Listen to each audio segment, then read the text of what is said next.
Okay, good afternoon. Thank you for joining us today for this CLE program on the Supreme Court's term, the October 2019 term. I'm Jason Mazzoni. I'm a professor here at the University of Illinois College of Law, and I'm joined by two colleagues, Dean Vic Amar and Professor Andy Leopold. It's great to have you all joining us. A special welcome to our alumni, and I see some of my former students, so an extra special welcome to you. We are going to highlight some of the cases before the court this term and discuss also some broader themes and issues. And we do plan to save some time at the end for audience questions. The program is being recorded. Well, this is an unusual term for the Supreme Court in some respects. Like everything else, the court has been affected by the coronavirus pandemic, and it had to make some adjustments. The court building itself is closed to the public. The justices are dispersed. They are at their homes. The court is not holding oral argument right now. It canceled the argument session scheduled for the end of March and the sessions also for April. This makes sense in the current circumstances. We are all, as you know, supposed to be social distancing. Two of the justices are in their 70s, two are in their 80s. So imagine adding to the current political and social landscape the death of one of the justices and a nomination that would surely come. And then the question of how you run a confirmation process that the Senate has no means to meet except in person in the midst of a pandemic and during an election year. The court had about 70 cases on its docket this term, and when it stopped hearing argument back in March, there were about 24 cases still to be argued. And so the question was, what would the court do with them? As you may know, the court ultimately decided to hold argument by telephone in 10 of those cases this month, May. So 6 argument sessions beginning next week. And the other cases not yet argued have been put off to next term. So this will mean that the court will decide fewer cases from its regular docket this term than it normally does. About 60 merits opinions this term compared to 72 or so last term. Most of what the court does is not especially time sensitive, and so it can certainly manage a larger docket next term without any real difficulty. The Supreme Court has never held argument by telephone before, so in that sense, its decision to do so in these 10 cases is a big deal. You can't replicate the courtroom argument style on the phone because it doesn't work if everyone is just jumping in to speak, as you know if you've been on a conference call. And so earlier this week, the court issued a press release stating that after the lawyer making the argument has 2 minutes without interruption, which is itself a recent change, the justices will ask questions in order of seniority. So beginning with Chief Justice Roberts and then down the list to Justice Kavanaugh, the most recent addition to the court, with the possibility of further questions if time then remains. The press release doesn't say each justice has a time limit or at what point questioning stops. So can you only pursue one line of questions, for example. So we'll see how this goes next week. I've heard that they did a trial run earlier this week, so I assume that they figured things out. You might think about how you would do this, how would you go about this as a lawyer? And I guess one approach is you stand in your home office behind a podium and maybe with a red curtain to replicate the experience. But you might instead be at a conference table reading from your notes with a dozen associates there with you to signal the right answer or hand you the relevant page from the record. The justices can't see you, so if you ever wanted to be able to say you argued before the Supreme Court in your Star Trek outfit, this is your chance. But I think more remarkable than the decision to hold argument by telephone is that the telephone arguments are also being live streamed to the media. So we can all listen in via C-SPAN and other outlets beginning next week. I don't know why they decided to do this. It isn't a necessary response to the pandemic, and it's a big change. In general, the court does not make available audio recordings of its arguments until the Friday of the same week. In rare cases, they'll release them on the same day. Before 2010, by the way, you had to wait until the next term. So live streaming of the audio, and it's only the audio, of the 10 arguments is in a sense revolutionary. And they'll do whatever they want when they are back in the courtroom at some point in the future.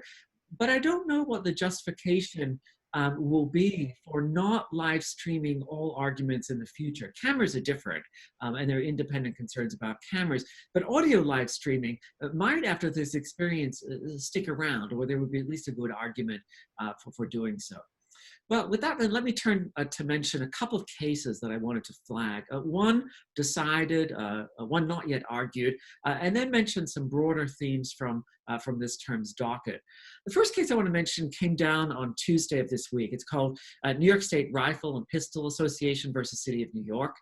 This is a case that involved a challenge to a New York City ordinance that prohibited individuals licensed to have a handgun at home from taking the handgun to practice at a target range, except to authorized ranges, 7 of them, all located within New York City, and all but one requiring you to be a member in order to go there. And you were only allowed under the ordinance to transport the handgun while traveling directly between your home and one of these 7 authorized target ranges. The plaintiffs in the case wanted to go to target ranges and competitions outside of New York City, including to other states where some of them had second homes. And they argued that the ordinance violated the Second Amendment. There was also a dormant Commerce Clause challenge. The District Court and the Circuit Court, the U.S. Court of Appeals for the Second Circuit, rejected the plaintiffs' challenges. The Supreme Court granted a review. After it granted review, the state of New York amended its firearm licensing statute, and in accordance with those changes, the city is to allow transportation of a handgun to a target range outside of the city or to a second home. So the city then sought dismissal of the case at the Supreme Court as moot. The court did not dismiss it at that time, but held argument. Much of the argument was about whether, in fact, the case was moot. The plaintiffs, petitioners, argued it wasn't moot because there was some question about the language of the new ordinance, whether under the new ordinance, when you're traveling to the target range, are you allowed to, say, stop for coffee or gas or to go to the bathroom or pick up a friend? The city's response was that those things would be okay under the ordinance. The plaintiffs also said that even though they didn't ask for it specifically in their complaint, they wanted monetary damages for the Second Amendment violation that the old ordinance had worked. So their claim was that the case was not moot. On Tuesday, the court issued a per curiam. It says the case is moot with respect to the claims for declaratory and injunctive relief directed at the old ordinance. It said on remand, the lower courts can deal with claims about the scope of the new ordinance and can also decide whether at this stage of the litigation, the plaintiffs can add a claim for monetary damages. So no ruling then from the Supreme Court on the merits, but Justice Alito, joined by Thomas and Gorsuch, dissented, saying the case was not moot and that the city, by changing its ordinance after cert was granted, was manufacturing mootness to evade review, and that the court should not allow the city to get away with that, especially given what seemed to be a pattern of lower courts not applying the court's Second Amendment precedents in Heller and McDonald sufficiently robustly. So this is something that Justice Thomas has flagged in a variety of other cases in which the court has denied cert. So Alito, Thomas, and Gorsuch would have reached the merits. Justice Kavanaugh wrote a separate concurring opinion agreeing that the case was moot, but saying that he shares the dissenters' concern about the treatment of the Second Amendment in the lower courts. He said the court should address that issue soon, perhaps in one of the several Second Amendment cases with petitions for cert now pending before the court. So that's 3 + 1 = 4, which is the number of votes needed to grant review. The court has 10 cases distributed for conference today, Friday, 10 Second Amendment cases. They involve bans on handguns outside the home, bans on assault rifles and other types of weapons, or restrictions on sales. So in particular, we are going to get another Second Amendment case pretty quickly. The other case I want to mention is a First Amendment case yet to be argued, called Our Lady of Guadalupe School versus Marcy Baru. It's going to be argued by telephone on May 11th. This is a case that follows on from the Supreme Court's 2012 decision in a case called Hassanat Tubber versus EEOC.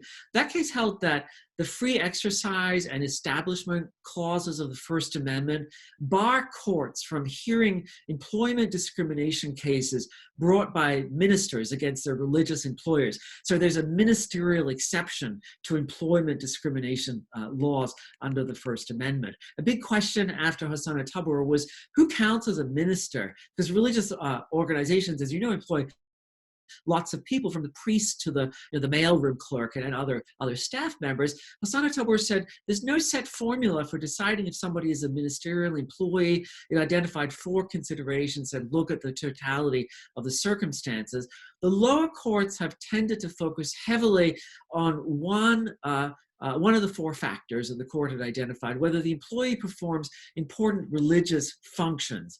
The Ninth Circuit, however, has said that by itself isn't enough for the ministerial exception to apply. And in the case the court is now reviewing, the Ninth Circuit, reversing the district court, held that a Catholic school teacher, though she was performing religious functions, including teaching the Bible, leading students in prayer, was not a minister because her title was teacher. She lacked religious credentials, formal religious training. She did not hold herself out as a spiritual leader. And so the federal courts could, the Ninth Circuit said, hear her age discrimination case against her Catholic school employer.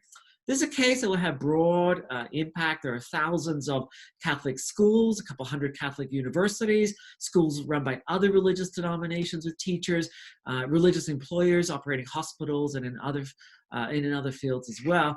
Hosanna Tubber was unanimous. Chief Justice Roberts wrote the opinion. I strongly suspect the Supreme Court will reverse the Ninth Circuit.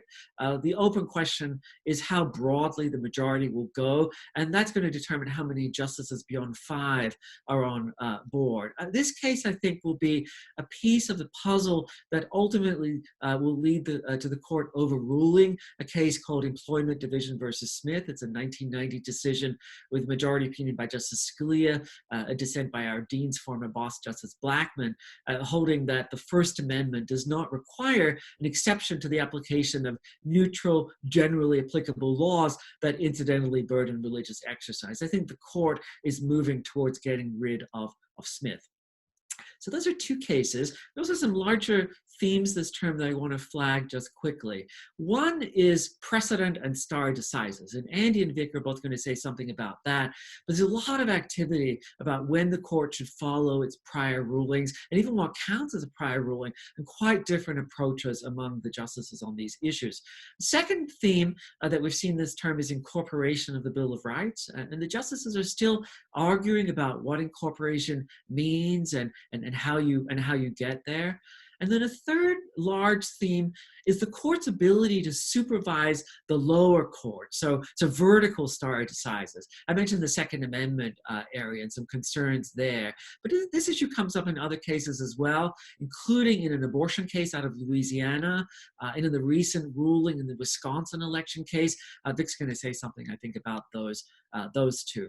I'll just end by observing that while I said about 60 merits opinions on the regular docket, that doesn't tell the full story, because there might be additional cases that are fast-tracked to the court in the coming weeks and months arising out of government responses to the coronavirus, issues of individual rights, issues of allocations of governmental power. There are a variety of cases in the lower courts. It seems like almost every day there's some decision that triggers a potential constitutional or statutory claim. And I think particularly with respect to measures taken on voting, we're going to see a bunch of cases. It's an election year, as you know.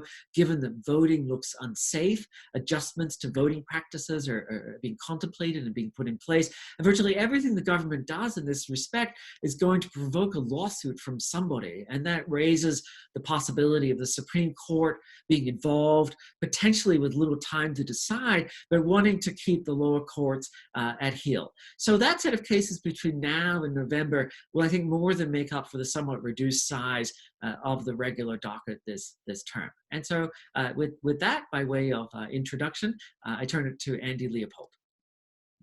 Thank you, Jason, and good afternoon, everyone. Nice to see a lot of familiar names on the list of attendees. Wish we could be doing this in person. the most or the highest profile cases perhaps that remain to be resolved are ones that have not been argued yet. They're among those that Jason talked about that are going to be argued on telephone. And those, of course, involve actually 3 cases involving the subpoena of President Trump's financial records. Now, we should think of these cases as in 2 branches because there's important differences between them. The first branch involves congressional subpoenas coming from House of Representatives committees. These call for the production of 8 years of accounting and other financial information, and here's a quote from the subpoena, related to work performed for President Trump and several of his business entities, both before and after he took office. Critically, perhaps, the subpoenas are not directed at the president, but instead at his accountants, Mazars, I'm not sure how to pronounce it, and at 2 financial institutions with whom the president and his various entities do business, Deutsche Bank and Capital One. Now, just to be clear, when I say do business with, I don't mean the president has a checking and savings account with Deutsche Bank. According to the respondent's brief, the president has, or in 2018, had liabilities of at least $130 million owed to Deutsche Bank. So very significant relationships between the entities that received the subpoena from Congress and the president.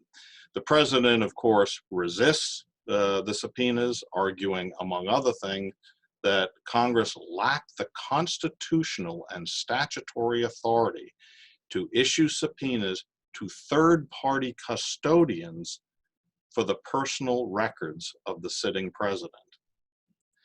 Okay, so that's one branch. Those subpoenas directed by Congress at financial institutions and the president's accounts. Second branch, this one is also directed at the accountant, Mazars, only this one was issued by the state grand jury of New York County, seeking virtually the same information that had been subpoenaed by Congress. The president moved to prevent compliance by Mazars, right? So he's asking the court to order his accountants not to turn this information over, because of course, if you're the accountant, you're saying, I got a subpoena here, I have to comply unless a court gives me permission to do otherwise.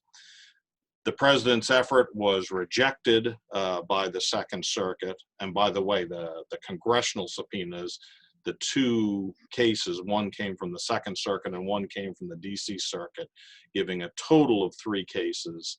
The congressional cases have been consolidated, and the grand jury case will be argued the same day, right after the congressional subpoena cases.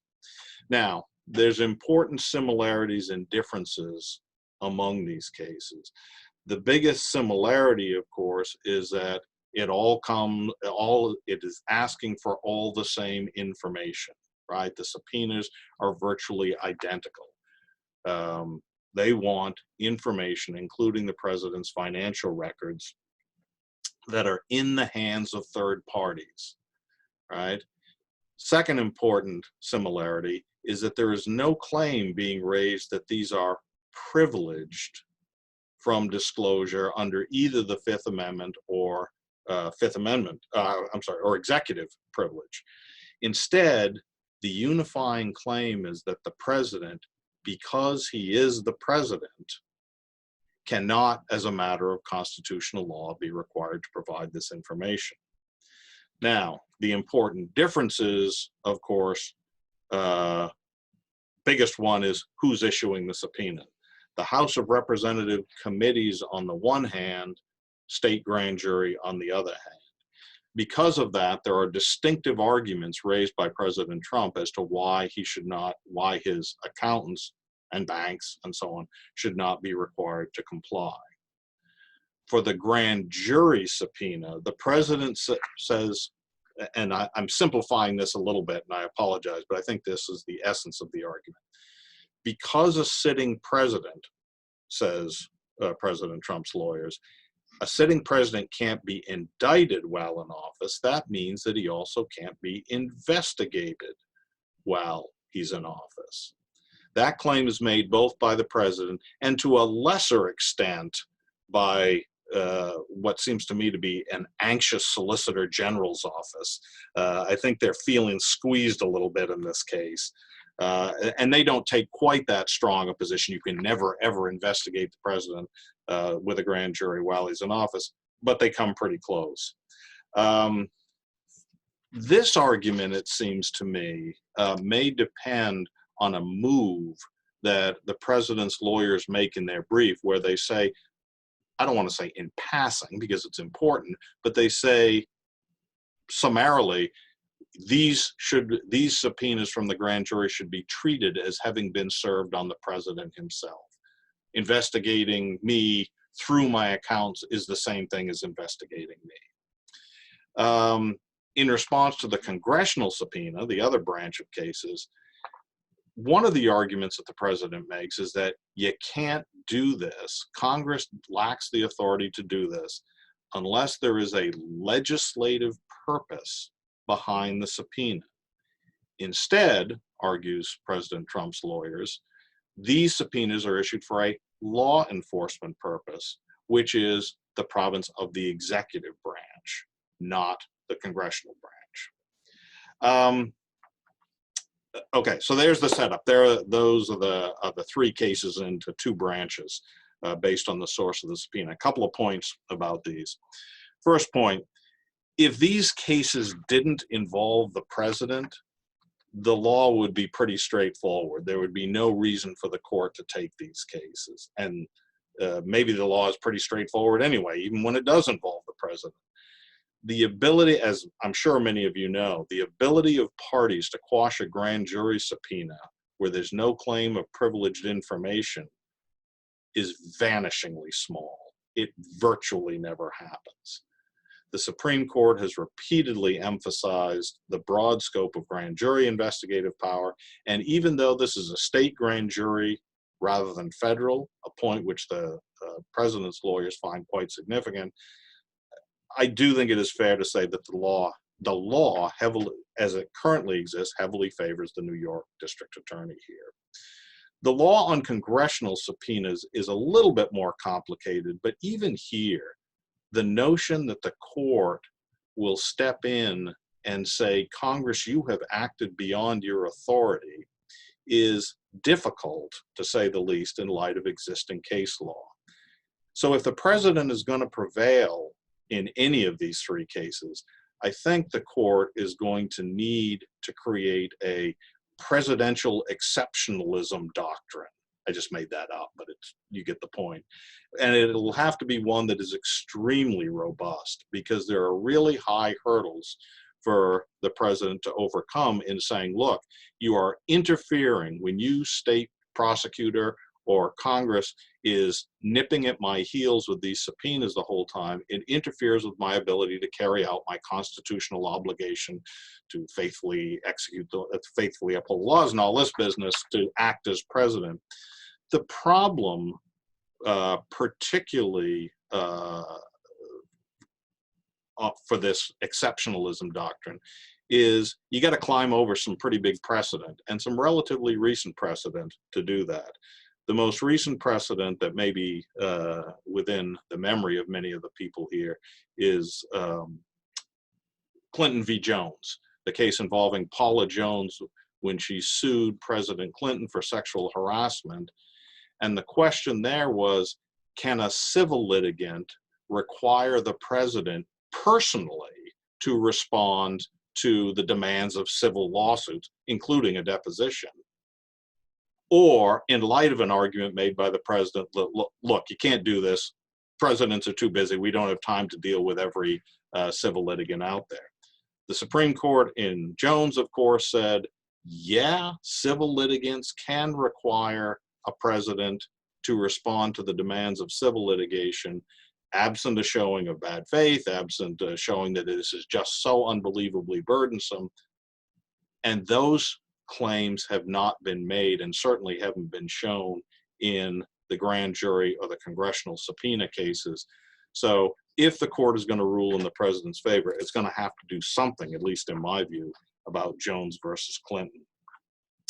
One more point on the congressional subpoena cases before turning to another case.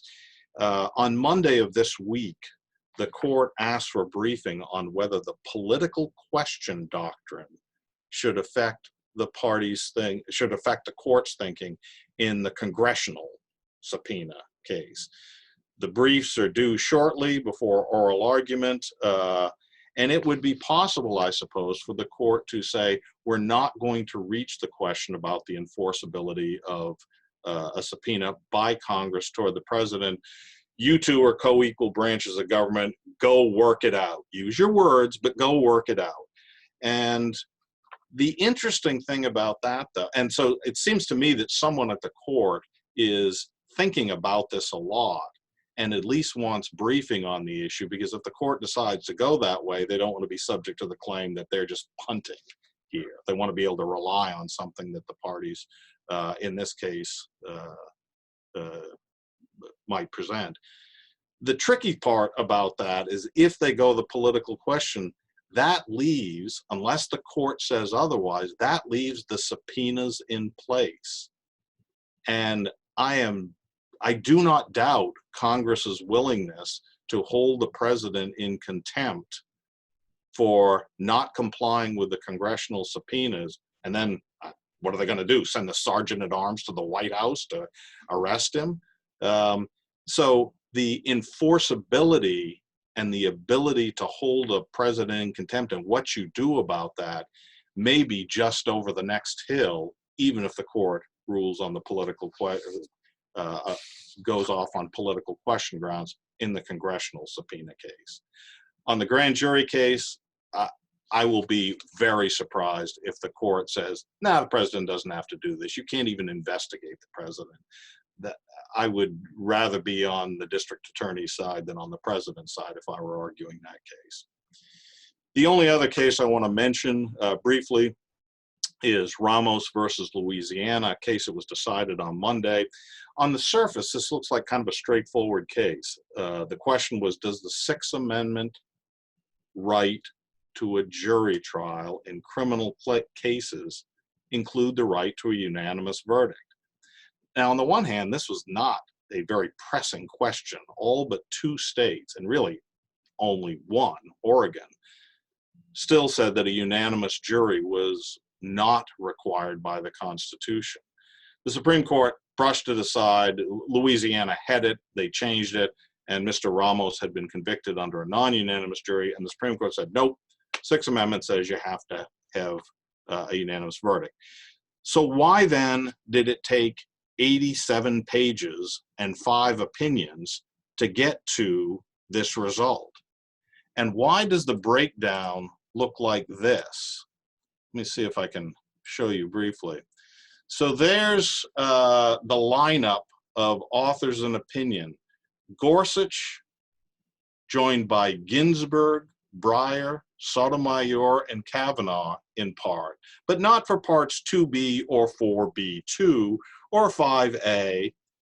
Kavanaugh writes separately, Sotomayor writes separately, Thomas writes separately, then Justice Alito files a dissenting opinion joined by Roberts and Kagan. If you're not a Supreme Court watcher, this is not a conventional lineup. This is not something that you would see routinely in how these cases are resolved. And so the answer, what's this about? The answer, of course, is it's about stare decisis and it's about precedent. To get to the ruling that you have to have a unanimous verdict in jury cases, you had to overrule 2 earlier cases, one called Apodaca, the other one called Johnson. And in doing so, the court fought quite energetically about under what circumstances do you overturn precedent and when do you not.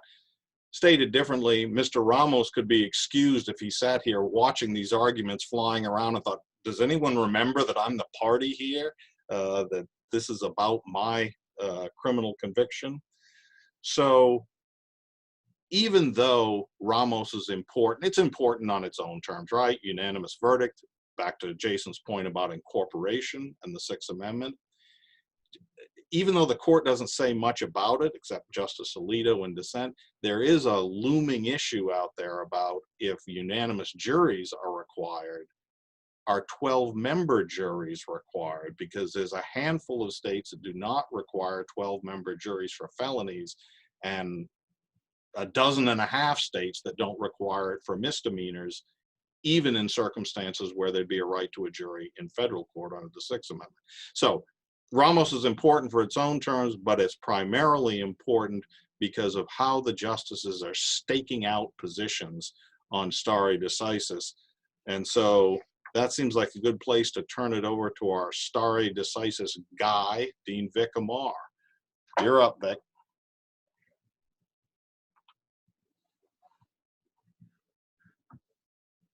Thank you, Andy, and thank you, Jason, and thank you all for joining us. Before I double back to Ramos and then a few other matters, I just want to briefly add a bit to what my colleagues have said on some different topics. I spoke, Jason, just yesterday with one of my best friends who's the senior career person in the Solicitor General's office, who has an argument next Wednesday, and he did a mooting of it yesterday by remote. And he said it was just surreal to try to think about questions when you can't see people's faces. And it's like we've seen that in teaching. You do what you can, but it's suboptimal. As to why they're going to telephonically kind of produce these, I think the simple answer is because there's no one in the courtroom. They want to make sure they're preserving some modicum of public access. They want to make sure that people can police them in real time. To some extent, in the way that the 24 of us who might go to an argument when we're in DC might otherwise. And I think when that exigency is over, they'll go back to their old-fashioned ways. On the Second Amendment case you mentioned, Jason, the New York case, I well understand the frustration that the conservatives had that New York kind of pulled the rug out from under this case by repealing the law. But it was clear that the new law had some unresolved state law questions in them. And so for the life of me, whether you call it mootness, whether you call it dismissed as improvidently granted, whether you want to remand for additional proceedings, the reality is it would have been stupid to take up a case when we don't even know what state law requires and what it doesn't. So as long as the litigants themselves aren't unable to continue to prosecute their arguments, it's hard to imagine how the court did anything wrong there in not deciding the merits at this time. And then finally, as to one of the cases Andy mentioned, Clinton versus Jones, where the court 8-1 really, or 9-0, depending how you look at it, rejected Bill Clinton's claim that you shouldn't be able to sue a sitting president and have to bother him with a federal civil lawsuit while he's trying to run the free world or end a pandemic. Pick your metaphor. It's true that there's some tension between Clinton versus Jones and some of the arguments made by the White House today. But the reality is Clinton versus Jones is probably no longer good law.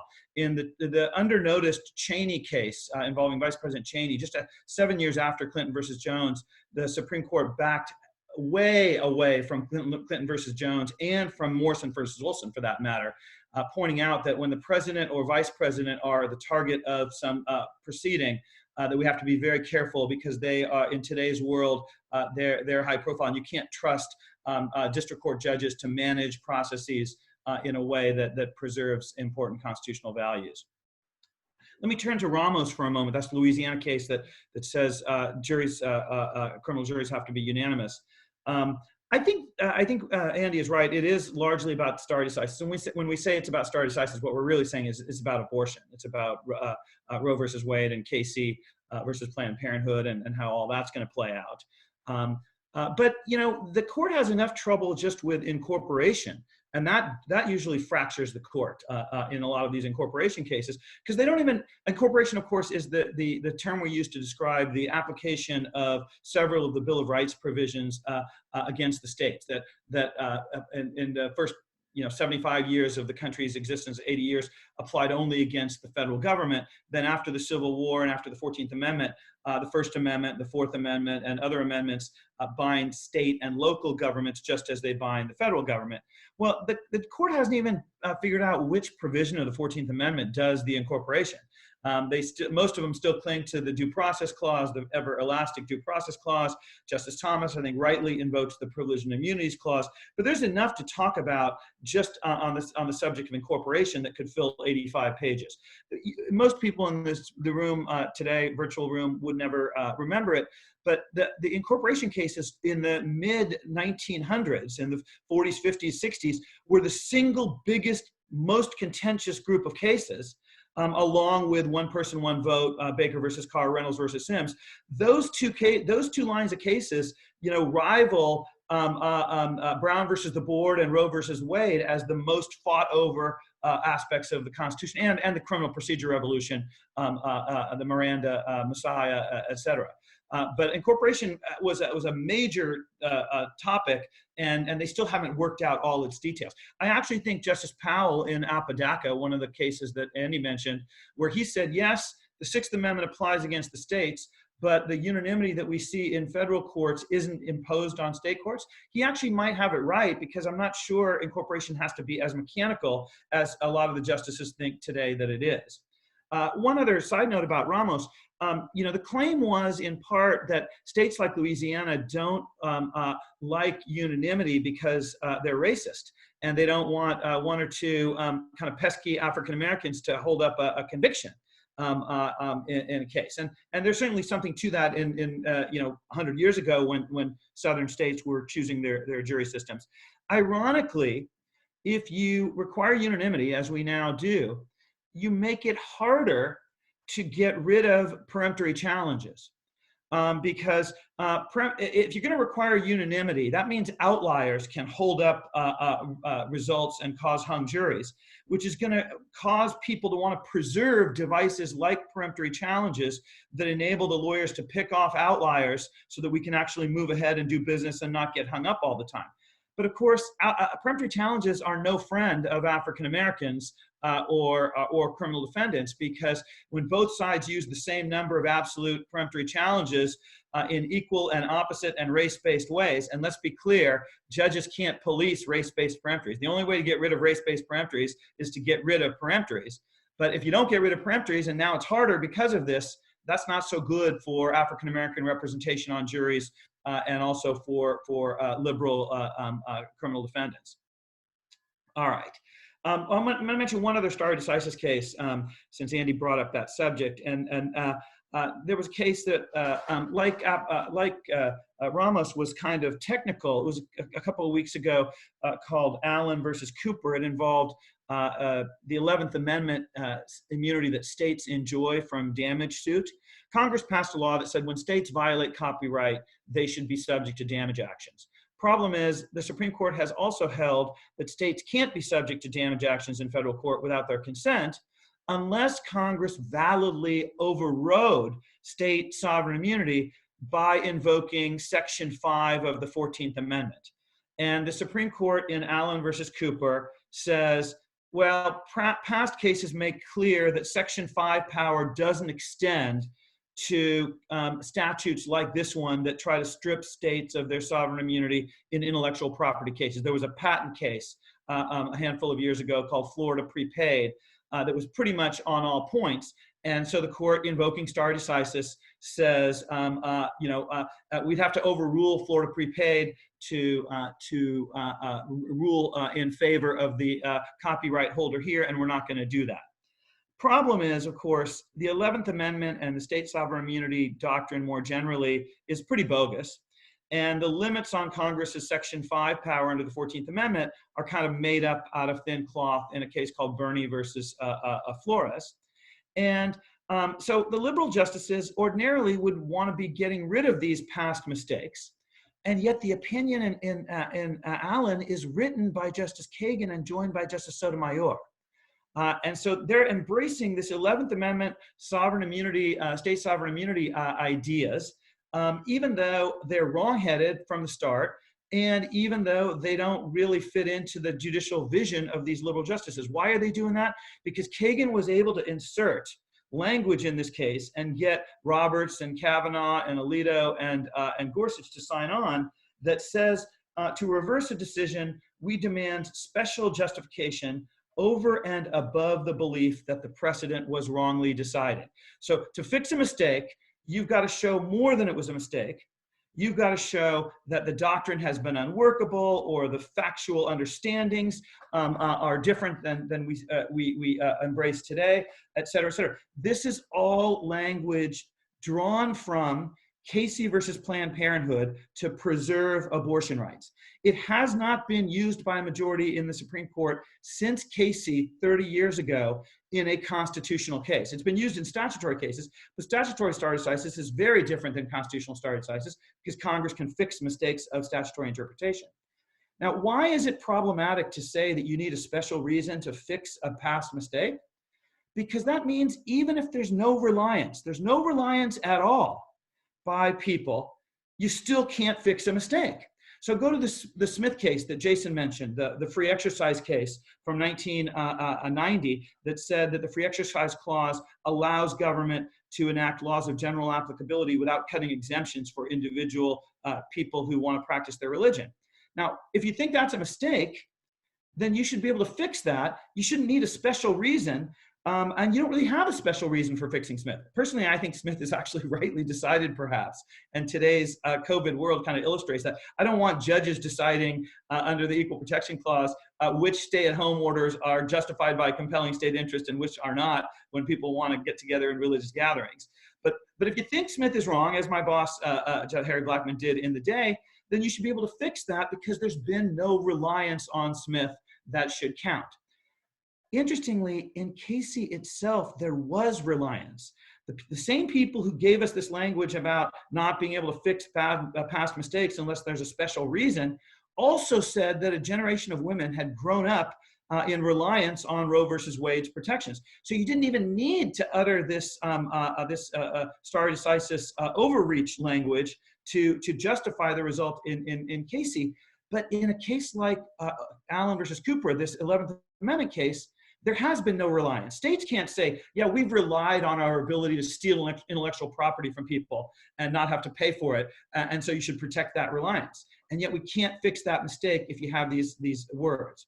And this is all about the Louisiana abortion case that Jason mentioned at the outset, namely that the liberals are trying to make sure that Whole Women's Health versus Hellerstedt, a Texas case from a handful of years ago, doesn't get overruled in the context of this Louisiana law that's going to reduce the number of abortion facilities in the state by a lot. Interestingly, though, the substantive law of abortion, the undue burden test, that's what we have after Casey, it's such a malleable test. You don't need to overturn Casey in order to reach different results today. So I'm not sure the liberals are going to get what they hope to get by trying to cement in place these very aggressive and to my mind, not very sensible stare decisis principles. Remember, a lot of really dubious precedents are conservative precedents. And if you entrench them, then you never have cases like Brown versus the board or Lawrence versus Texas. Now, Brown, you could argue that there was a factual mistake in Plessy versus Ferguson, et cetera, et cetera. But be careful what you wish for when you lock in stare decisis. Just a couple of other points. I'll mention just one COVID-related case that Jason adverted to. That was the Wisconsin election case that you probably saw a lot about in the paper a few weeks ago. Voters in Wisconsin were worried that they weren't going to get their absentee ballots in time to turn them around in time to have them counted, because all absentee ballots had to be sent in before or on election day.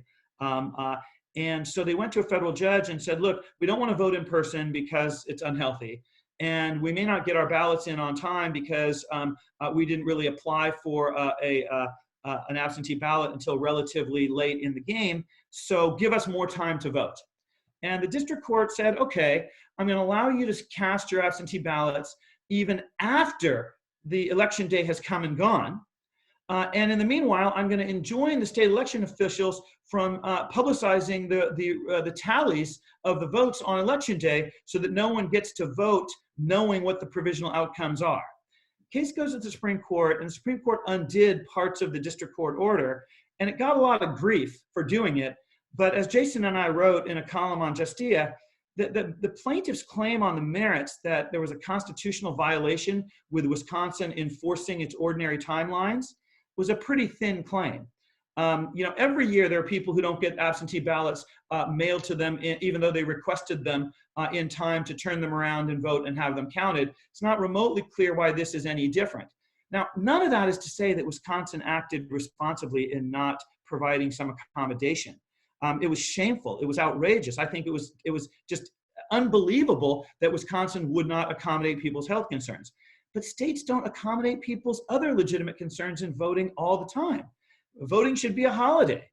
You should provide transportation to the polls. You should have more mail-in voting anyway, and states don't do any of those things, and that doesn't violate the federal constitutional right to vote. There's no federal constitutional right that says that states have to make it as easy as is possible for everybody to vote. If it were, we'd live in a different world, as a lot of Republican officials seem to appreciate in their public statements. The president was quoted not too long ago as saying, well, if everybody votes, then no Republican will ever get elected again. All right. One final point, and then I will open it up for questions. We can talk about some of these in the Q&A. Since we're on the topic of COVID, a lot of interesting questions have been arising about what the federal government could or couldn't do with regard to shutting the country down. Remember, the president, of course, said initially that he called the shots on reopening, meaning he could tell states that they had to repeal their shelter-in-place orders that were in effect. Here's my short answer. The federal government, not necessarily, and even the president alone, I think, could have ordered a national shelter-in-place, even though they didn't, because they're not really orchestrating this from on high. Congress could have done it under the Commerce Clause, for the most part, and the president could have done it under Commander-in-Chief, because COVID is such a threat to military preparedness. So he could have initially ordered the shelter-in-place. I don't think unilaterally he could have rescinded state-imposed shelters-in-place, because that doesn't promote military preparedness, that promotes economic activity.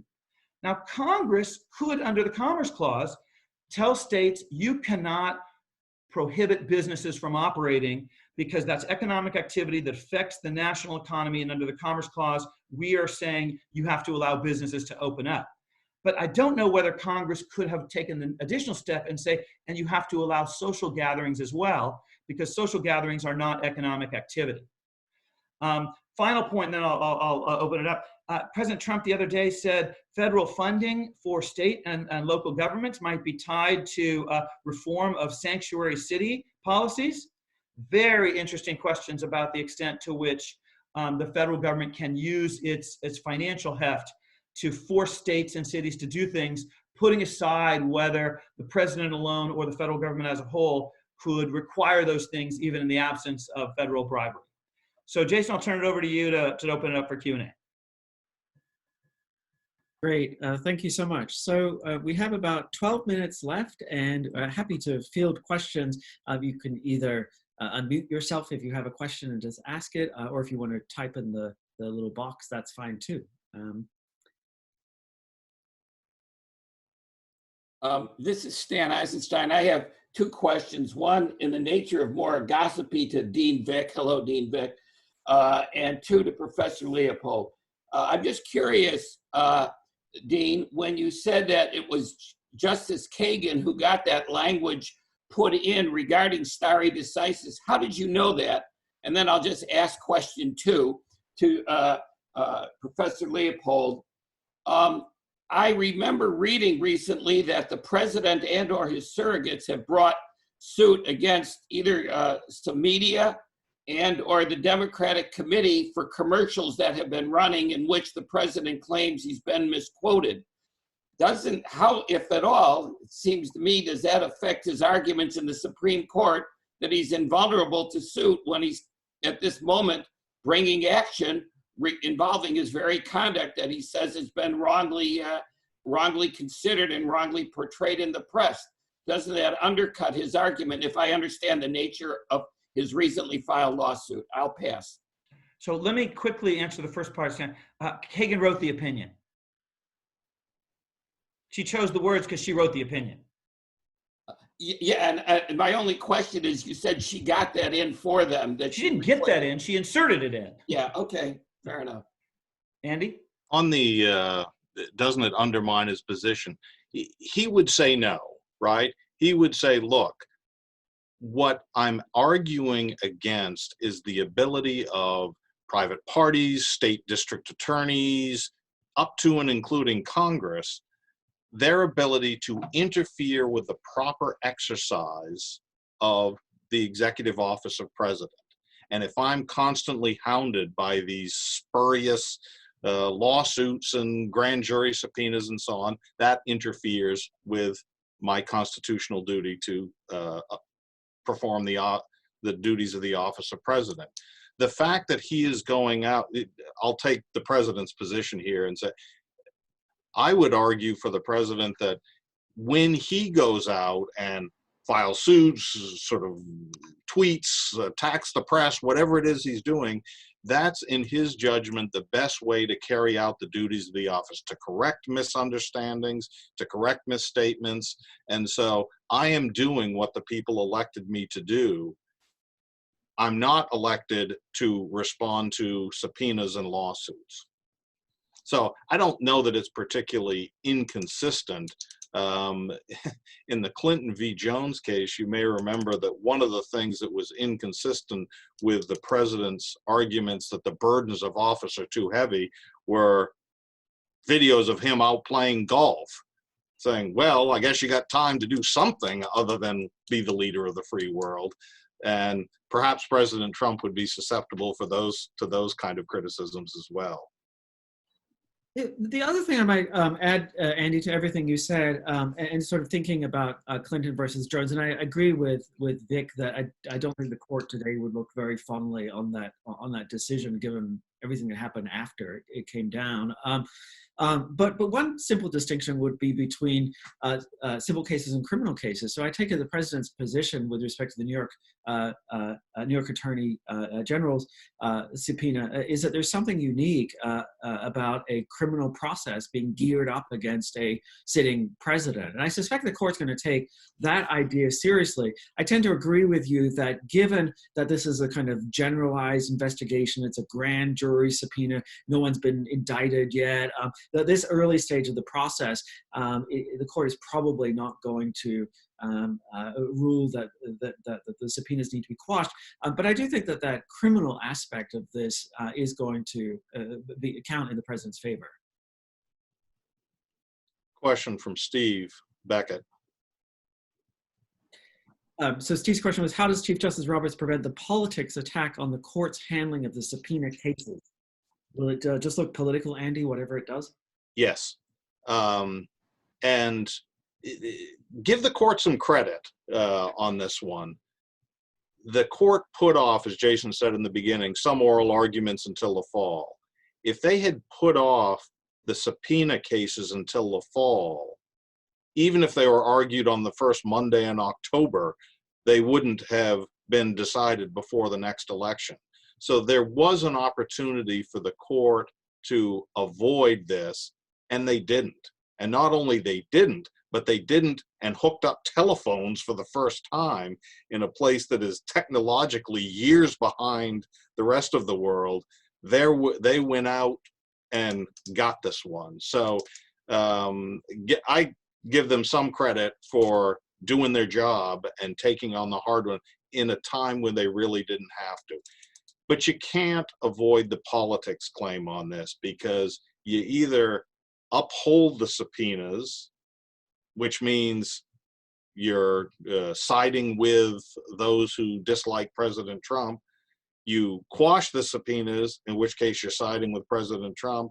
You avoid it with the political question doctrine, which means the subpoenas stay in place, I take it, unless the court were to say something otherwise. So in Chief Justice Roberts' dreams, there will be a large number of justices who are willing to sign on to at least an order that upholds for example, the grand jury subpoena. If you get that, if you get 8-1 or 9-0 on they can enforce the grand jury subpoena, then people can write whatever they want to write, and maybe you get a Nixon-esque view where, as you'll recall, when the president was trying to get some information suppressed, the court ruled 9-0 against him, and that mattered hugely to President Nixon. That was the first question he asked, after he knew the result, what was the vote? And then he asked, I think it was Alexander Haig, no error in this at all? The answer was none. It was 9-0. So I think that's what that's the chief's dream.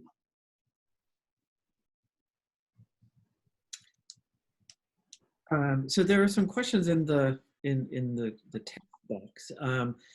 Vic, this sounds like one for you. The Illinois challenge to Governor Pritzker's stay-at-home order.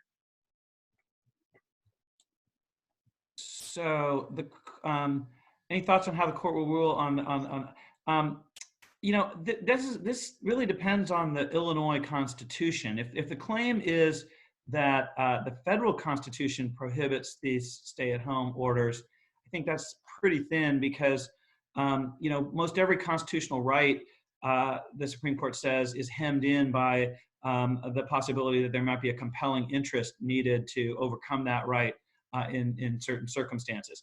So as long as this is not, you know, lasting, you know, months and months and months, we're still talking weeks, not months, as long as it doesn't feel that way, but it still hasn't been several months. And as long as the order isn't so carelessly crafted as to ignore easy accommodations of core fundamental rights. I mean, notice the bans on gatherings are not content-based. They apply to everybody, no matter what the purpose of the gathering is, et cetera, et cetera. The bans on commerce, well, you don't have a constitutional right under the federal Constitution to engage in commerce of your choice. So I think I would expect courts to be very deferential. There was one other question too that was raised earlier about Scott Zala said Vice President Biden has stated that the president might attempt to delay the election. You know, what does it take to delay an election? I don't think that the elections will be delayed unless there's bipartisan agreement that they should be delayed, because you have a federal statute in place that prescribes the timeline. And you're not going to get the House to go along with amending that statute unless there's, as I say, bipartisan agreement. You've got a back-end deadline of January 20th that's put into the Constitution that you have to grapple with, because presidents are supposed to serve only for 4 years, no longer than that. And so maybe if exigencies demand, we could delay the election from November until December and move up the timeline for the Electoral College counting, et cetera. I've often argued in print that the time delay between early November and late January is stupid. I mean, why do we run the risk of having a headless government for those 3 months? Look at what happened in 2008 when the economy was falling off a cliff. Happily, W brought in Obama and his folks so that they could take the helm in effect prior to January 20th. But there's no guarantee that people will act in that kind of good faith that W did. So there is some room for there. But as is true with conditions on federal aid linked to sanctuary city reform, I think the big roadblock is the House of Representatives, which is not going to do anything that's not in the broader interest in a bipartisan way. Great. I see a question from, this may be the last one, from Ramana Alam, our colleague, asking about this question of Congress's, Ramana, you say repeal of the ACA. It's not exactly a repeal. So Congress zeroed out the tax under the individual mandate provision of the Affordable Care Act. And then you had a lower court hold that, well, if the tax is zero, then it's no longer a tax. It's not supported by the Commerce Clause because the Supreme Court had so ruled in the Sebelius case. And therefore, there's no constitutional basis for an individual mandate anymore. And if that's true, then because the individual mandate was a sort of linchpin of the entire Affordable Care Act scheme, the whole thing is unconstitutional. The Supreme Court, I will bet the farm, is not going to agree with that argument. I think after Sibelius, having upheld the individual mandate as a tax, preserving the Affordable Care Act, is not going to now agree that the whole thing is invalid, particularly because Congress had the opportunity to repeal it if it wanted to. It chose only to zero out the tax, and in cases involving issues of severance of portions of a statute, you follow what Congress would want to do. I don't know if we have time. There was also a question that sort of flew by in the comments box from Mark Ansel. When was the last time the court relied on the political question doctrine to avoid an issue? Has the doctrine been ignored more than not? Jason, you look like you're...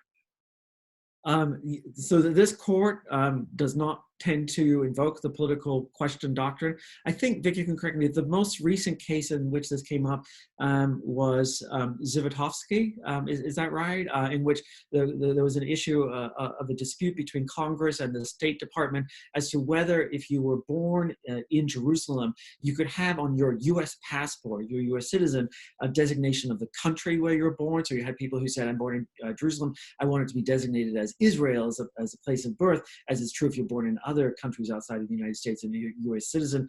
The State Department's position was that this was too politically sensitive to be deeming Jerusalem part of Israel, and so only allowed Jerusalem to appear on the passport. Congress enacted a statute purporting to require the State Department to state that Israel is a place of birth. There was a question, the lower court resolving this dispute between Congress and the State Department held that this was a political question. It went up to the US Supreme Court. The court said, no, it's not a political question, and held in favor of the State Department. I believe that's the most recent occasion in which the Supreme Court has grappled with the political question doctrine. This is not a court that thinks itself incapable of deciding even these sorts of issues. Yeah, I think that's right. Zivotofsky was the last extended discussion by the justices. There are other cases where particular justices invoke the political question doctrine in a concurrence or a dissent. And certainly there were people on the DC circuit who thought Zivotofsky was a political question, although I think Chief Justice Roberts' majority opinion, Zivotofsky got that part of the case right, and more generally, I think got it right. I guess, the problem with political question doctrine is it's so malleable. It's so, expedient. I would not remotely say the political question doctrine is dead. I mean, this court will decide what it wants to decide, but by the same token, they will find a way not to decide what they don't want to decide. So I don't think the invocation of political question doctrine is necessarily going to be futile. The other thing about political question doctrine is, for it to do work, it doesn't have to be invoked that often. There's tons of questions that never get to the Supreme Court because lower courts screen them out on political question grounds, and then the Supreme Court just denies cert. So it's hard. There hasn't been that many cases to show that they have no use for the doctrine, just as there's not very many cases in recent decades where they've invoked it. Okay, great. So that does bring us to the end of the time period. We thank you so much for joining us. Thank you, Vic and Andy, as always. And we hope to see many of you in person, if not virtually, at some future point. So thank you so much. Good to see you, folks. Thank you all.